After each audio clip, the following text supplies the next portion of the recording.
Au nom du Père et du Fils et du Saint-Esprit. Amen. La paix soit avec vous.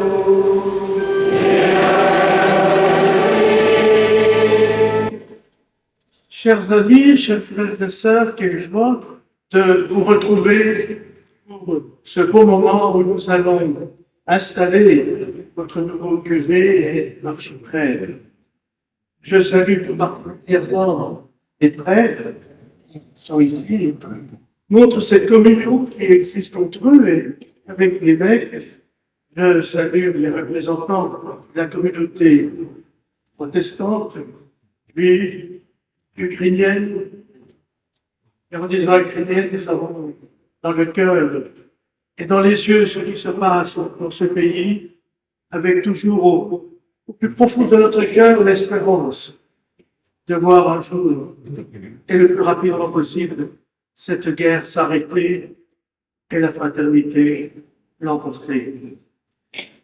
Je salue aussi les représentants des communes avec lesquels nous travaillons, les représentants des conseils fabriques. Dans ce régime du concordat, le mot convention, accord, souci du bien commun, partagé, sont les mots qui animent nos relations. Nous ne nous ignorons pas. Merci d'être là et de permettre à nos édifices de culte d'être si beaux, si bien entretenus et si attirants.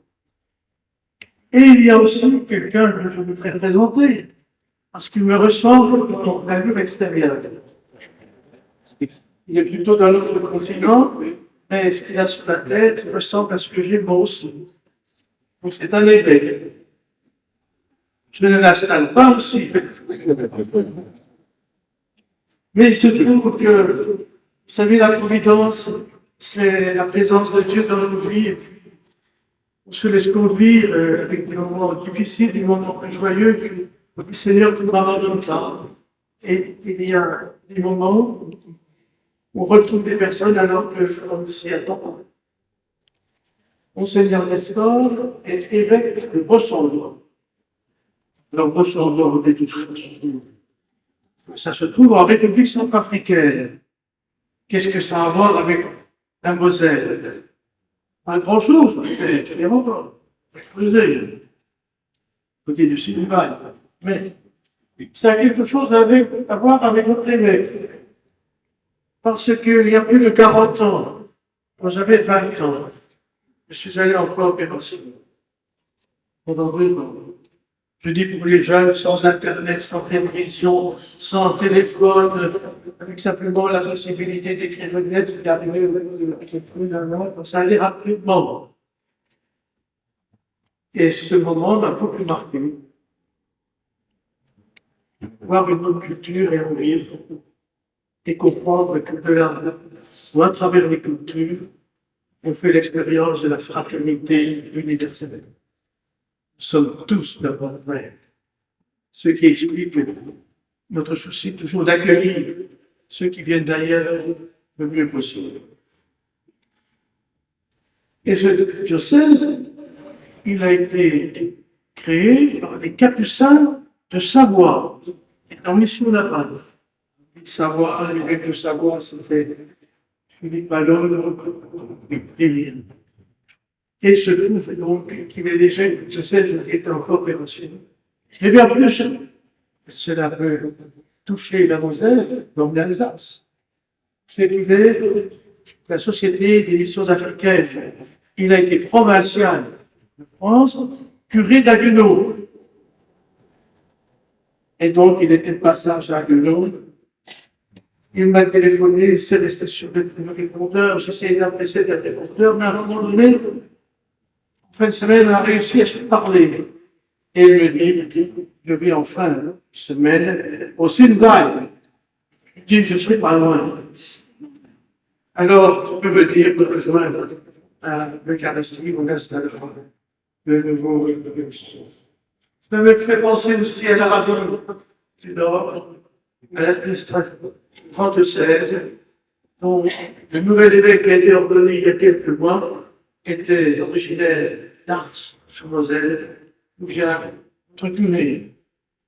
Eh bien, cela donne une dimension universelle à ce que nous allons vivre maintenant. Je laisse la présentation du nouveau curé, et vous puissiez savoir bien qui vous accueille. Vous pouvez vous asseoir. Son curé, d'abord, l'abbé Alfred Stoller, curé de Petite-Rosselle, qui va l'assister et accompagner en appel. On peut revoir dans la sacristie de Saint-Léonore la table au coin de laquelle le jeune Cédric s'asseyait à la fin des classes pour y faire ses devoirs. Mon beau-père de famille et au vrai fils de Moselles, il lui faut quelquefois trancher et prendre des décisions plus impopulaires lorsqu'il est convaincu qu'elles sont porteuses d'avenir. Outre au service royal. Monseigneur, messieurs les prêtres, monsieur le rabbin, mesdames et messieurs en grade de qualité, mesdames, messieurs, et surtout, chers frères et sœurs, je souhaite d'abord excuser l'absence d'aller vacances notre mère qui passe quelques jours de vacances. Et vous dire combien j'étais touchée parce qu'il m'a demandé de le remplacer pour vous remettre officiellement les clés de notre église Saint-Raphaël et des autres clés par la même que vous aurez l'honneur d'administrer. C'est avant tout un moment traditionnel pour lequel les autorités religieuses se renouvellent leur confiance mutuelle. Plus symboliquement, mon Père, j'espère sincèrement que ces clés permettront de déverrouiller les cœurs de vos fidèles afin que cette paroisse qui va être la vôtre soit un lieu d'écoute, d'accueil de tous, de transmission et d'approfondissement de la foi en Jésus-Christ. Que les uns et les autres nous sachions mettre en œuvre les valeurs de l'Évangile au service d'un monde plus juste et plus humain. À présent, je voudrais également vous remettre un cadeau personnel de la part du maire et de son conseil municipal. D'abord, un livre sur Chagall, un vitrail pour la paix. Le second cadeau est composé d'un livre et d'un coffret de CD. Je crois que vous avez l'oreille musicale et que vous aimez la musique. Sur un univers architectural et musical du Nouveau Monde. Une belle ouverture sur le monde, un peu d'évasion, alors que vos préoccupations vont vous ramener très vite en pays du Sarbo. Beaucoup de satisfaction dans votre sacerdoce.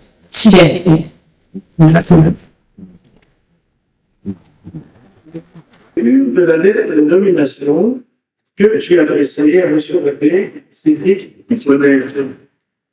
Philippe Ballot, dans la miséricorde divine et la grâce du Saint-Siège apostolique archevêque évêque de Metz, à M. l'abbé Cédric Pitonnet. C'est tout le peuple de Dieu, évêque, prêtre, diacre, religieux et laïque, qui est l'acteur de la mission de l'Église avec l'aide de l'Esprit Saint, mission qui consiste à laisser resplendir la beauté de l'amour salvifique de Dieu manifesté en Jésus-Christ, mort et ressuscité, tel que le dit dans la joie de l'Évangile du pape François.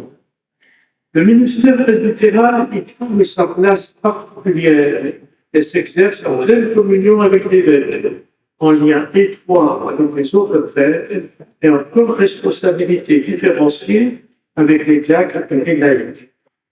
Dans cet esprit, et par les présentes, je vous nomme archifrère de Sarrebourg et curé de la communauté de paroisse Saint-Barthélemy de Sarrebourg, avec tous les droits et devoirs y afférents, et ce, pour une durée de 6 ans, soit jusqu'au 31 août 2029. Les fonctions que le Code de droit canonique attribue à celui qui désigne le nom de vicaire forain, de doyen ou architecte, dans le canon 553, enfin, sont celles de promouvoir et coordonner l'action apostolique commune de l'archipel, de veiller à l'accomplissement fidèle des devoirs du ministère par tous les confrères de la circonscription. d'avoir le souci de leur bien-être matériel et moral, d'organiser régulièrement des réunions pastorales, de visiter périodiquement les paroisses de son ressort, en portant une attention particulière à l'état des lieux de culte, aux objets consacrés qui sont conservés, afin de vérifier la bonne tenue des registres et archives de chaque paroisse. Canon 555, paragraphe 1. Lors de la nomination d'un curé ou d'un administrateur au secteur, il vous revient de procéder à son installation canonique selon les prescriptions du droit commun, Canon 153 et 527, et du droit particulier sur les statuts synodaux, article 78. En cas de décès d'un curé, décernant ou d'un administrateur de paroisse de votre archiprêtrie, vous nommerez immédiatement un administrateur provisoire qui jouira de tous les droits et devoirs inhérents à la fonction curiale. Sans tarder, vous m'en informerez et prendrez toutes les dispositions utiles pour organiser les funérailles du défunt. Les droits et devoirs de votre charge de curé sont fixés par le droit de l'Église, qu'ils comprennent principalement la mission d'annoncer la parole de Dieu, de célébrer l'Eucharistie et les autres sacrements, d'être particulièrement attentif aux enfants, aux étrangers, aux malades et aux personnes âgées, sans oublier ceux qui sont éloignés de l'Église. Canon 540. Pour l'administration du sacrement de réconciliation, vous vous conformerez aux normes du Code. Canon 961 1963. En outre, je vous accorde la faculté d'absoudre de toutes les censures, sauf celles réservées aux Saint-Ciel. Canon 1367 et 1370 paragraphe 1, 1382 et 1388. Pour l'assistance à la vie de mariage, vous conformerez aux prescriptions canoniques en vigueur. Canon 1108 à 1111. Ainsi que l'Église de Metz, décembre 1983, page 25 à 30.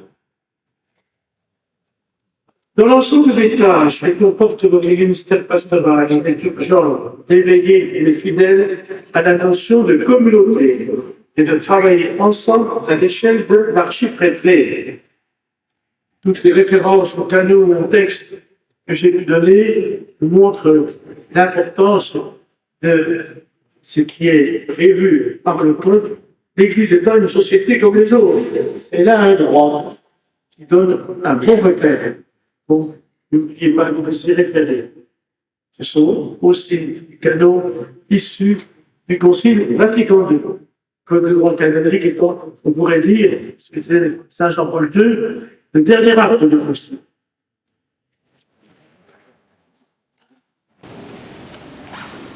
Seigneur Dieu, dans ta bonté, regarde avec amour les enfants. À ceux qui croient au Christ, accorde la vraie liberté et la vie éternelle en héritage. Par Jésus-Christ, ton Christ, notre Seigneur, qui vit et règne avec toi dans le nom du Saint-Esprit, Dieu pour les siècles des siècles. Amen. Lorsque tu entendras une parole de ma bouche, tu les avertiras de la part. Si je dis au méchant, tu vas mourir, et que tu ne l'avertisses pas, si tu ne lui dis pas d'abandonner sa conduite mauvaise, lui, le méchant, mourra de son péché.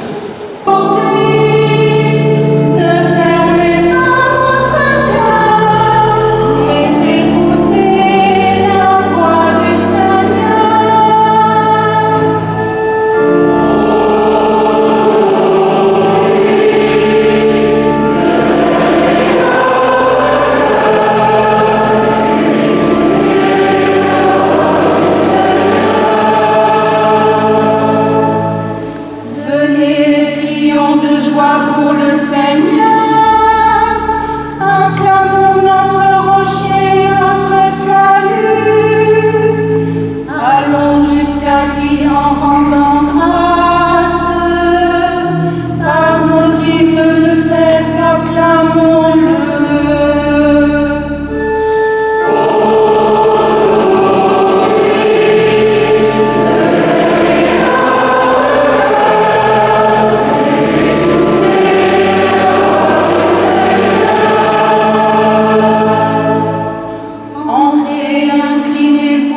prosternez-vous, adorons le Seigneur qui nous a fait. Oui, il est notre Dieu, nous sommes le peuple qu'il conduit.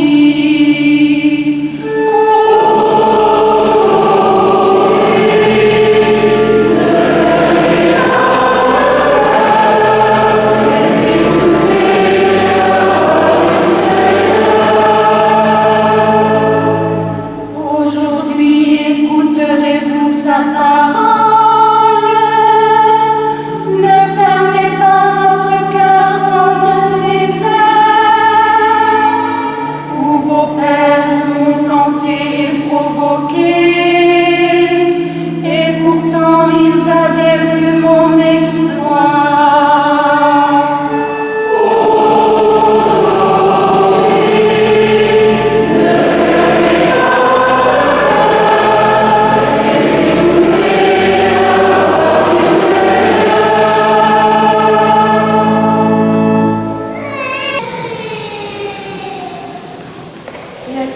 Lecture de la lettre de Saint Paul apôtre aux Romains. Frères, n'ayez de dette envers personne, sauf celle de l'amour mutuel, car celui qui aime les autres a pleinement accompli la loi. La loi dit, tu ne commettras pas d'adultère, tu ne commettras pas de meurtre, tu ne commettras pas de vol, tu ne convoiteras pas. Ces commandements et tous les autres se résument dans cette parole. Tu aimeras ton prochain comme toi-même. L'amour ne fait rien de mal au prochain. Donc, le plein accomplissement de la loi, c'est l'amour.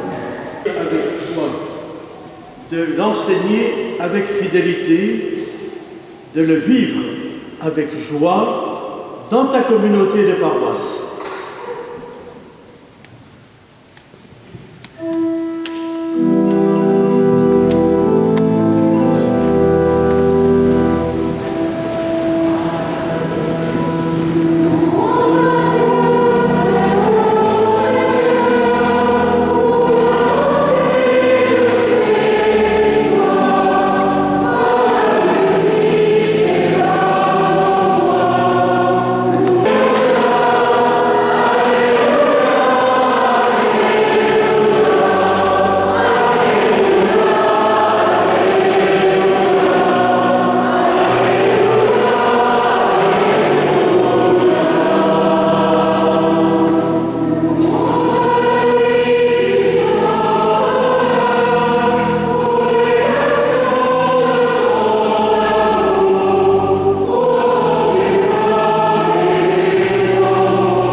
Jésus disait à ses disciples, « Si ton frère a commis un péché, va lui parler seul à seul et montre-lui sa faute. S'il t'écoute, tu auras gagné ton frère. S'il ne t'écoute pas, prends encore avec toi une ou deux personnes, afin que toute l'affaire soit réglée sur la parole de 2 ou 3 témoins. S'il refuse de les écouter, dis-le à la communauté de l'Église. S'il refuse encore d'écouter l'Église, considère-le comme un païen et un publicain. Amen, je vous le dis. Tout ce que vous aurez lié sur la terre sera lié dans le ciel, et ce que vous aurez délié sur la terre sera délié dans le ciel. Encore une fois, je vous le dis, si 2 d'entre vous, sur la terre, se mettent d'accord pour demander quelque chose, ils l'obtiendront de mon Père qui est aux cieux. Quand 2 ou 3 sont réunis en mon nom, je suis là, au milieu de eux. Acclamons la parole de Dieu. Chers amis, chers frères et sœurs, il y a quelques années, j'étais dans la prison d'Elton, grande prison en Savoie. Et je m'apprêtais à baptiser dans cette prison David, qui avait 21 ans. Je l'ai baptisé le dernier jour de l'octave de Pâques. Vous savez, l'octave, comme pour Noël, cela veut dire c'est une seule grande journée, en 8 jours. Noël dure 8 jours. Pâques dure 8 jours. C'est dans ce lieu qu'il lui rappelait le mal commis qu'il a rencontré le Christ. Il qualifiait ce temps de détention, de traversée du désert et aussi temps de purification. Il a été le temps de sa préparation au baptême. Au cœur de la nuit, il découvre qu'il est aimé de Dieu depuis toujours. Il en prend conscience. En même temps, il prend conscience qu'il a cherché sans cesse cette force de l'amour donné. Le désir d'être aimé est tellement fort et vital pour tout être humain. Peut-être que les guetteurs ont manqué dans sa vie pour l'avertir devant sa conduite. Peut-être ces guetteurs étaient-ils là et il ne les a pas écoutés. Ainsi, il y a une responsabilité partagée, nous a rappelé Ézéchiel dans la première lecture. Le curé d'Ars, par sa présence auprès des jeunes qui exploitent les bars, les bistrots, disait-on à l'époque, et qui constataient les conséquences désastreuses de l'excès d'alcool, dans la violence où ces jeunes filles abusées dans les granges disaient à ces jeunes combien ça engendrait de la souffrance et que ça le faisait souffrir. Et ils ont dit, on lui fait tellement de peine alors qu'il nous aime tellement qu'il faut qu'on chante. Il était Saint Jean Bosco arrivant dans le secours de Turin et qui veut du bien à ces jeunes, il rencontre est d'abord accueilli par des cailloux en raison de ce qu'il représente. Il était aussi guetteur. Chers amis, chers frères et sœurs, c'est une expression très forte du lien fraternel qui contribue à défaire le lien du péché. Le combat est rude. Saint Paul nous rappelle que les 10 commandements, en citant quelques-uns, sont des repères exprimant ce qu'ils signifient et manifestent l'accomplissement même de la loi qui est d'aimer son prochain comme soi-même. Voilà ce que un curé a comme mission, d'être aussi guetteur. Et les évêques aussi. Hier, j'étais à Reims pour l'ordination épiscopale de l'évêque auxiliaire, Étienne de Tours. Et Monseigneur Éric de Moulin-Beaufort l'a rappelé dès le début de son Eucharistie, de son homélie. Être guetteur, attentif les uns aux autres. Voilà ce qu'un curé aide à faire et à vivre. Voilà ce que nous devons tous ensemble vivre. Voilà ce que nous devons manifester aux yeux du monde. Car, comme l'a très bien dit l'abbé Donetzkov, en présentant notre ami, l'Église, la paroisse, le diocèse, c'est une famille. Bon. Et dans une famille, il y a toujours des tensions. Et il nous faut sans cesse être dans la démarche que nous propose Jésus dans l'évangile que nous venons d'écouter. Le pape François le dit de manière claire et simple dans des expressions très fortes et imagées quand il dit qu'il faut que le prêtre et le pasteur sentent l'odeur des brebis. Il faut que les brebis se laissent approcher. Dans une très belle exhortation apostolique qu'il a donnée dès le début de son pontificat, la joie de l'Évangile, il rappelle quelques principes qu'il nous faut intégrer aujourd'hui pour être une vraie famille et donner envie à ceux qui nous voient d'être à leur tour dans cette famille s'ils le veulent, mais de le signifier aussi dans une fraternité universelle. Il dit ceci, au numéro 23, si jamais vous voulez aller retrouver la référence. L'intimité de l'Église avec Jésus est une intimité itinérante.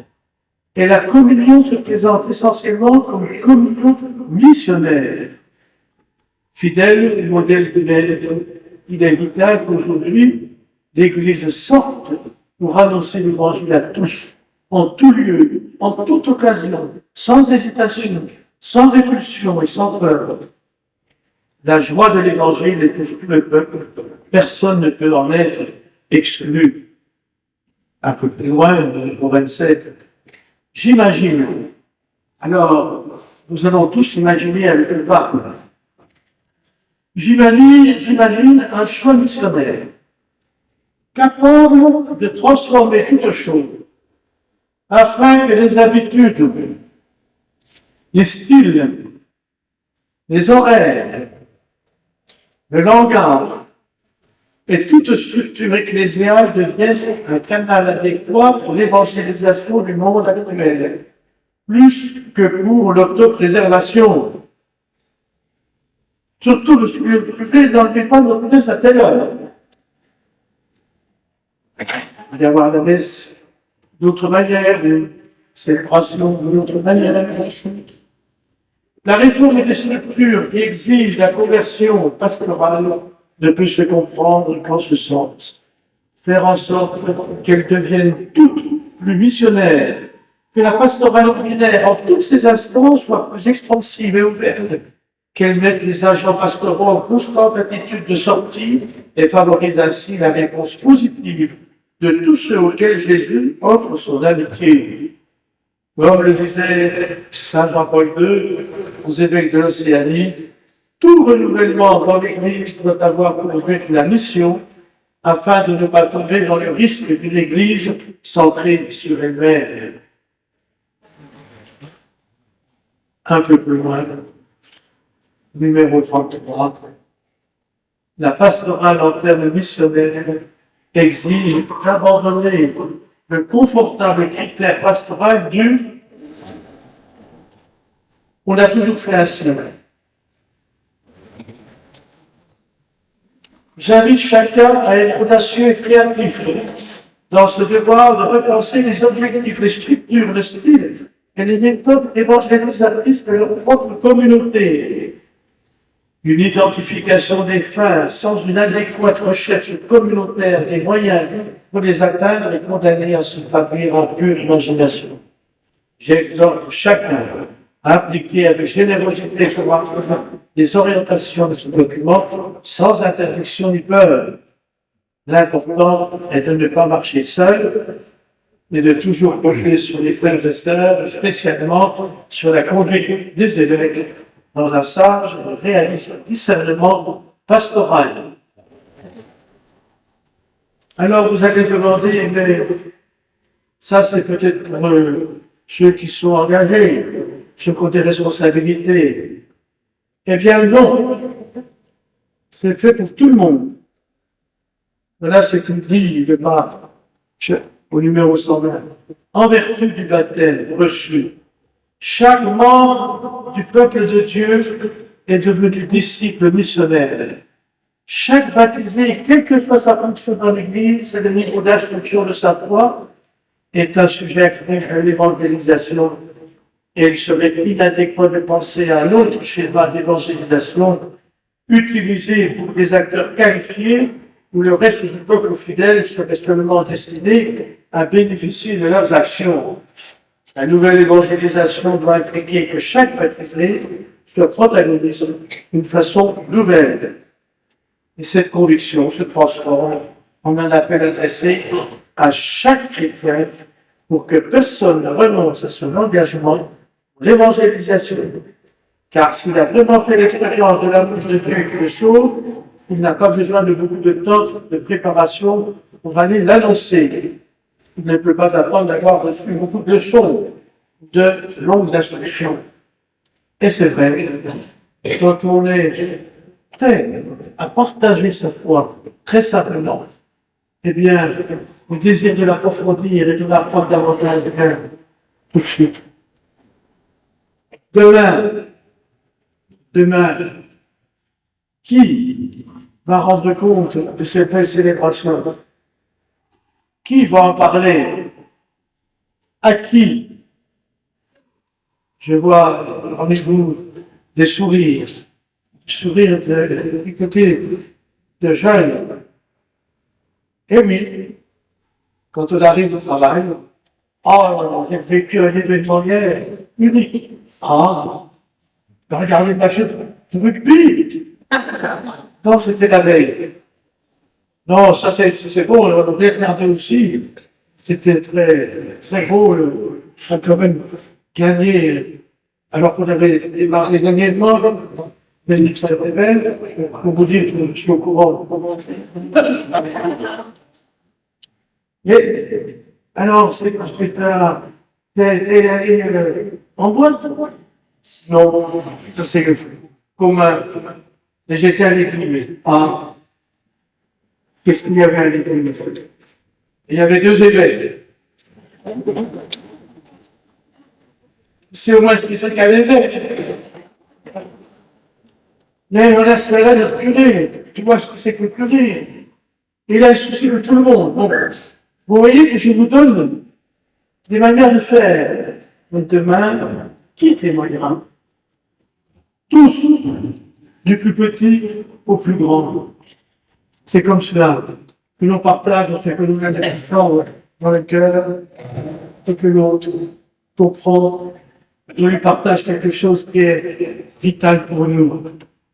Et ça va rejoindre ce qui est vital pour lui aussi. Ça sera une manière aussi d'être heureux. Alors, chers amis, avec la parole de Dieu que nous venons d'écouter, avec notre curé et les prêtres, avec les aïeux, les diacres, les religieux, les religieuses, tous ceux qui sont visiblement davantage engagés, nous allons tous ensemble annoncer l'évangile et nous le manifesterons par la joie qui nous habite, qui est une joie enracinée dans cette relation que nous avons avec le Seigneur.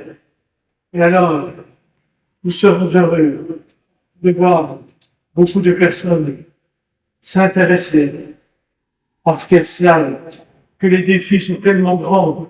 Aujourd'hui, il faut aller au plus profond de soi-même et connaître le sens que peut avoir notre existence pour pouvoir les relever sereinement, pacifiquement, dans la fraternité qui est un don de Dieu, le grand don du Seigneur.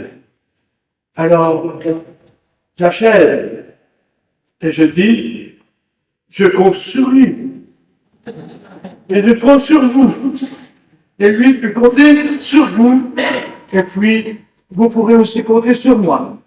Amen.